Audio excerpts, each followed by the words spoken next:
Senator Conroy himself said yesterday that the issues are well known, his proposals have been debated, and we all know where everyone stands. Bollocks. Welcome to Media Watch. I'm Jonathan Holmes, and that was the always forthright CEO of News Limited, Kim Williams. As it happens, I agree with him. The government's proposals aren't nearly as draconian as those recommended by the Finkelstein report last year, but they're new, they're quite complex, and we should be given the time to examine them, as Kim Williams puts it, in a sober, disciplined way. Sydney's Daily Telegraph has helped enormously. On Wednesday, it dressed Stephen Conroy up as Joseph Stalin, who murdered millions. On Thursday, it apologised to Joseph Stalin for making such an odious comparison. On Friday, it dressed the Minister of Communications up in a grass skirt to compare him to Frank Bainimarama of Fiji. And yesterday, the Sunday Telegraph ran a group picture of what it called 32 media heavyweights under the headline, "The men of TV vent free speech outrage."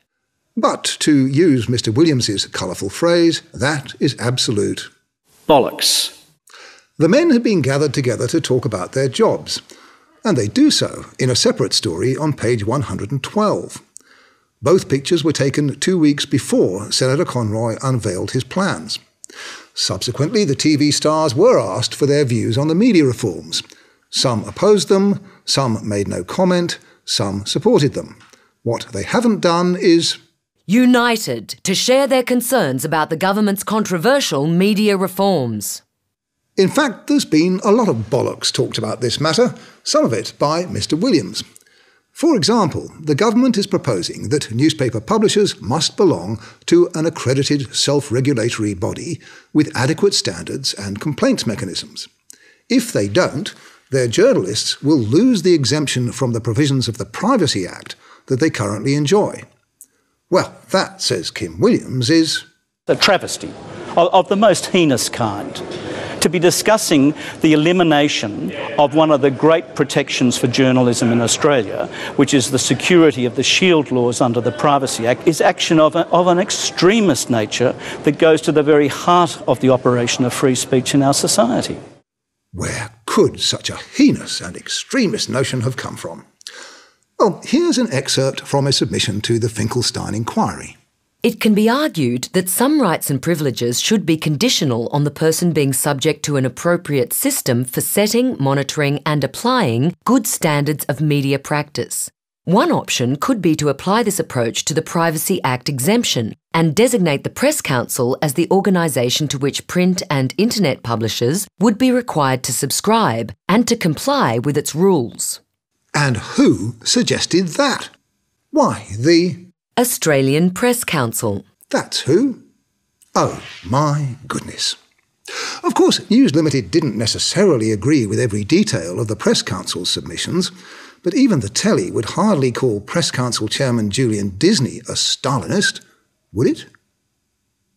Anyway, the Press Council submission went on to concede that if its members were to enjoy the privacy exemption exclusively, this would require the Council to ensure and demonstrate that its privacy standards are adequate and effectively enforced.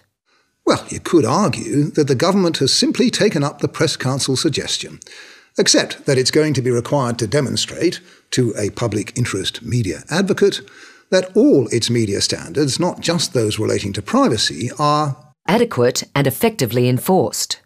Mind you, the Press Council isn't happy about it. Professor Disney tells us that the Council does not support the proposed role for the advocate, especially if the benchmarks he or she is to apply are so unacceptably broad and discretionary as in the current bill. The fact is, almost nobody likes the new proposals, either because they're too strong or because they're too weak. They may well not get through the Parliament, and if they do, the opposition says it will repeal them if it wins government in September. Meanwhile, if you're thinking of complaining to the Press Council about the Telegraph's coverage, don't bother. A number of people have already tried. The response? The Council will not be processing complaints concerning articles dealing with government proposals on media reform. This is because the subject matter directly concerns the Council, and we might be seen to have a conflict of interest. How convenient. And now to an example of the sort of behaviour that makes so many people long for tougher regulation of the media. in print, on TV and online. Unmasked. Tristan Barker, Australia's worst internet troll, being investigated by police. Jonathan Marshall in Rotorua, New Zealand. You may remember Jonathan Marshall. He's one of News Limited's young guns, their network investigations editor, no less. After a controversial career in New Zealand, he made the big time in Australia last year by secretly recording that notorious speech when Alan Jones said that Julia Gillard's father had died of shame.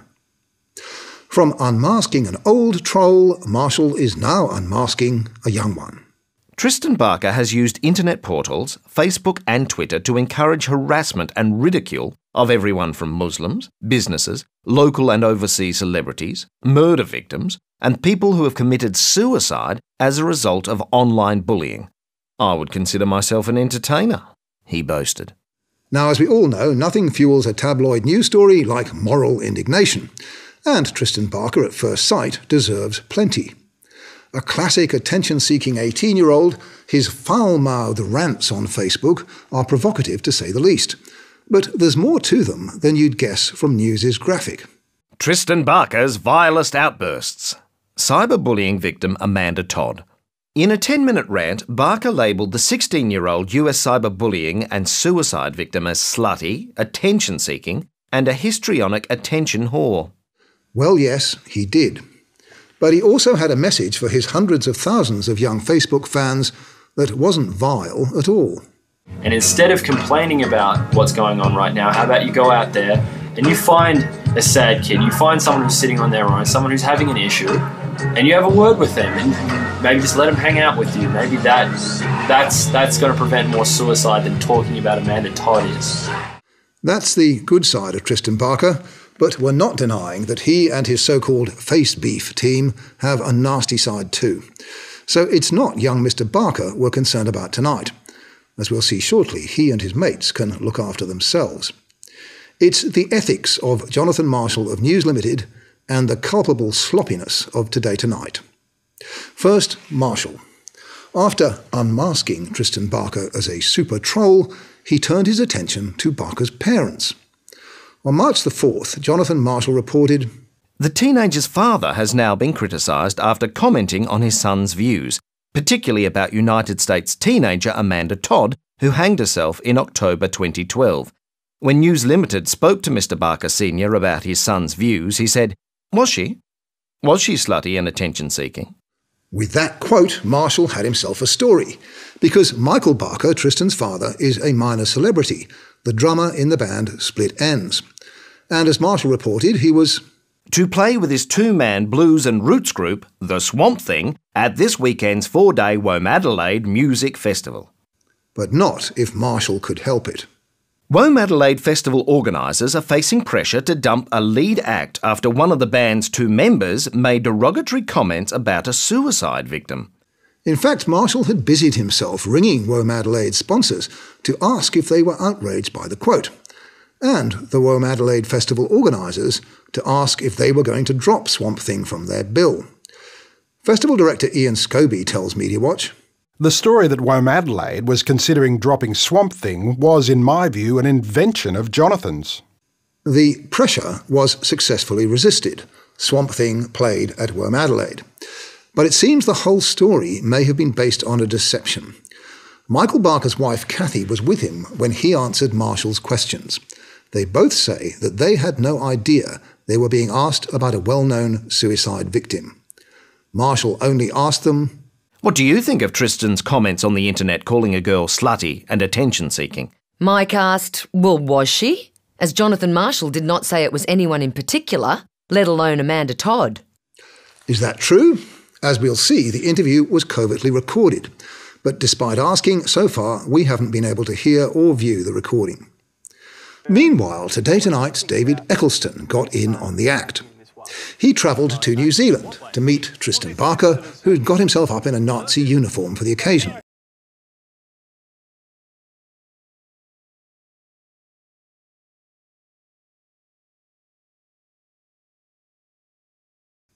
Back in Australia, it got an even better break.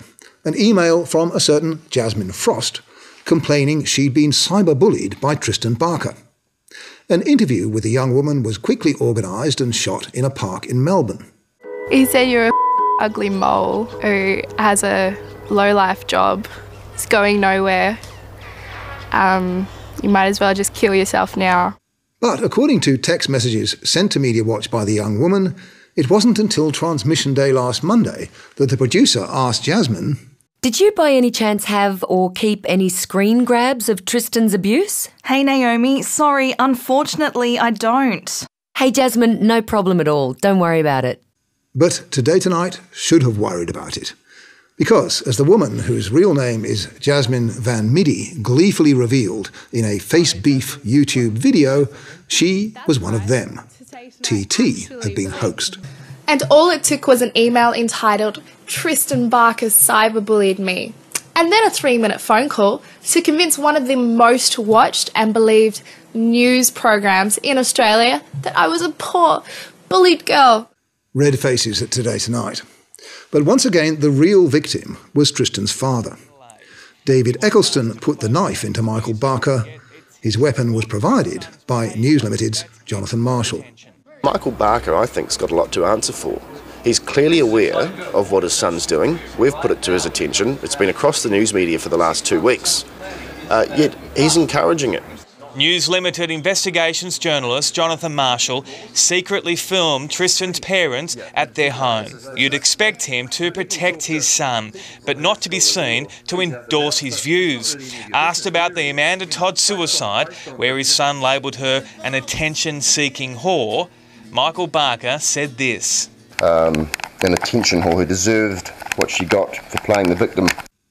You notice that we couldn't actually see Michael Barker saying anything.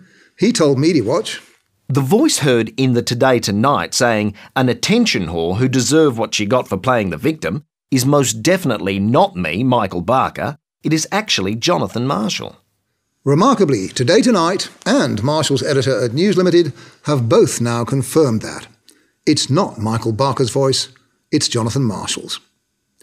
David Eccleston wasn't involved in the editing, says Today Tonight's executive producer, and adds, We regret the oversight. Oversight.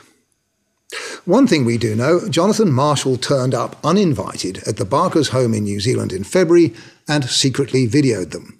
And according to Kathy Barker, he lied about it. At one point during the questioning, Mike asked Jonathan, Are you recording us? Jonathan was shaking and said, No. And in a later phone conversation, Michael Barker says Marshall denied again that he'd recorded the conversation. A man's reputation has been thoroughly trashed. Is News Limited's Jonathan Marshall responsible for deceptive, dishonest journalism? Is Today Tonight? Are both of them? Jonathan Marshall's executive editor has thanked us for raising these issues. We are treating them very seriously and have started a formal investigation with the journalist involved. Perhaps they realise at News Limited that this isn't the time to be providing more arguments for tougher media regulation. Until next week, good night.